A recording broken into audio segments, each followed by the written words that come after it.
warahmatullahi wabarakatuh. Hai semuanya. Pada video kali ini kami akan mempresentasikan mengenai akad qard pada Bank Muamalat Indonesia untuk memenuhi tugas besar 1 mata kuliah Akuntansi Keuangan Syariah yang diampu oleh Bapak Muhammad Thorik. Perkenalkan, kami dari kelompok 7 yang beranggotakan saya, Bunga Asia, Tiara Melia, Supriyono, Ahmad Fuadi, dan Rudi Darmawan. Landasan Hukum dari Akad Qard. Quran Surat Al-Baqarah ayat 245 yang berbunyi, A'udzubillahi minasyaitonirrajim, man dzalladzi yuqridullaha qardan hasanan fayudha'ifahu lahu ad'afan katsirah wallahu yaqbidu wa yabsutu wa ilaihi turja'un, yang artinya, barang siapa meminjami Allah dengan pinjaman yang baik, maka Allah melipat gandakan ganti kepadanya dengan banyak. Allah menahan dan melapangkan rizki, dan kepadanya lah kamu dikembalikan. Quran Surat Al-Baqarah ayat 245. Selanjutnya, landasan hukum dari Quran Surat Al-Baqarah ayat 280 yang berbunyi, wa in kana dzu suratin fanaziratun ila maisarah wa an tasaddaqu khairul lakum in kuntum ta'lamun, yang artinya, dan jika orang berutang itu dalam kesulitan, maka berilah tenggat waktu sampai ia memperoleh kelapangan, dan jika kamu menyedekahkan itu lebih baik bagimu jika kamu mengetahui. Quran Surat Al-Baqarah ayat 280. Selanjutnya kita akan membahas mengenai apa itu akad qard. Akad qard adalah pinjaman yang wajib dikembalikan dengan jumlah yang sama pada waktu yang disepakati. Secara teknis, pinjaman ini diberikan oleh seseorang atau lembaga keuangan syariah pada orang lain yang kemudian digunakan untuk kebutuhan mendesak. Pembayarannya bisa dilakukan dengan diangsur atau lunas sekaligus sesuai dengan kesepakatan. Menurut Bank Indonesia, qard adalah pinjam-meminjam dana tanpa imbalan dengan kewajiban peminjam mengembalikan pokok pinjaman secara sekaligus atau dicicil dalam jangka waktu tertentu. Rukun dan syarat qard. Yang pertama ada akid. Akid adalah orang yang berakad. Minimal terdiri dari 2 orang atau 2 pihak dengan syarat memiliki kecakapan, berakal, dewasa, dan memiliki kewenangan terhadap objek akad. Yang kedua ada al-maqud alaihi. Barang yang digunakan sebagai objek dalam qard harus dapat diakad salam. Dengan bisa diakad salam, maka barang tersebut dianggap sah untuk dihutangkan. Yang ketiga ada madu al-aqad.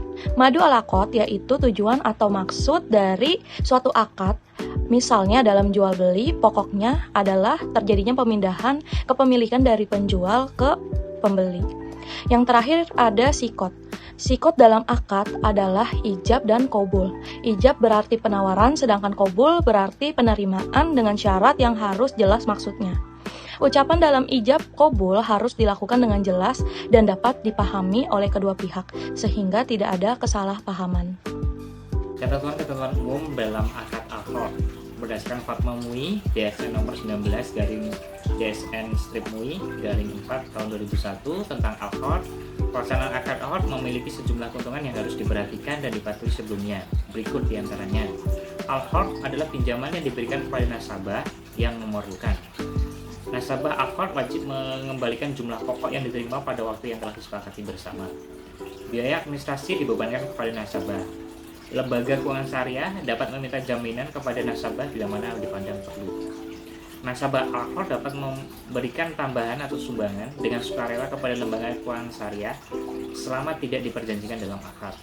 Terakhir, jika nasabah tidak dapat mengembalikan sebagian atau seluruh kewajiban pada saat telah disepakati dan lembaga keuangan syariah telah memastikan ketidakmampuannya, maka lembaga keuangan syariah dapat 1. Memperpanjang jangka waktu pengembalian atau menghapus write-off sebagian atau seluruh kewajibannya. Sumber dari al-qard ini berdasarkan Fatwa MUI, pendanaan al-qard berasal dari 1. Bagian modal lembaga keuangan syariah, 2. Keuntungan lembaga keuangan syariah yang disisihkan. Terakhir, lembaga lain atau individu yang mempercayakan penyaluran infaknya kepada lembaga keuangan syariah. Fungsi qard.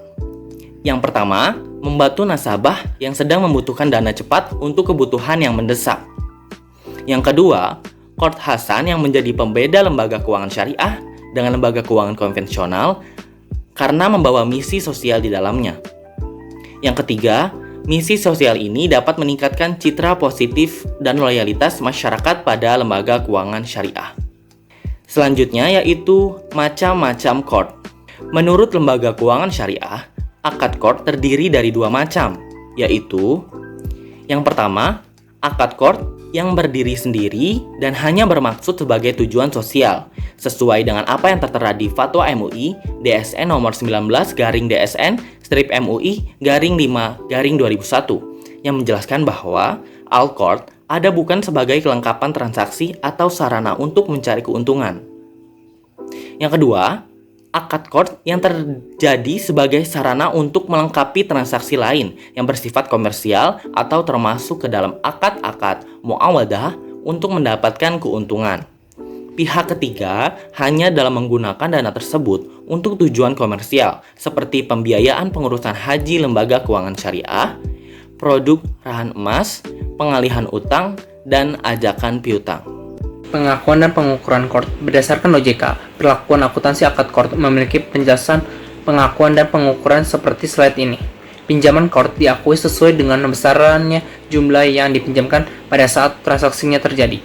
Kedua, biaya administrasi, bonus, dan ujroh yang biasanya bersumber dari modal bank diakui sebagai pendapatan operasional lainnya sesuai dengan jumlah yang diterima.